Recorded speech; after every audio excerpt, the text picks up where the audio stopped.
গ্রামের এক কোনায় থাকতো ছোট ছেলে হাসান। সে খুব ভালো ছিল, কিন্তু একটা অভ্যাস তার ভালো ছিল না। সে প্রায় নামাজ পড়তে ভুলে যেত। খেলাধুলা আর মোবাইলেই তার সময় কেটে যেত।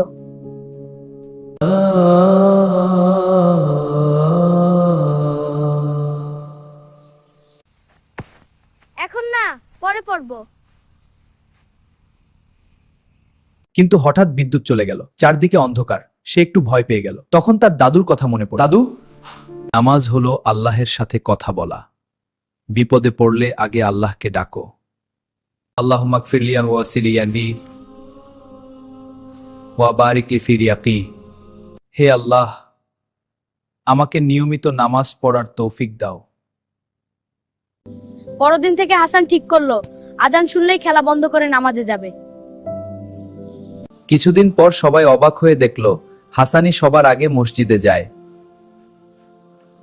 আল্লাহ যাকে হেদায়েত দেন তাকে কেউ থামাতে পারে না।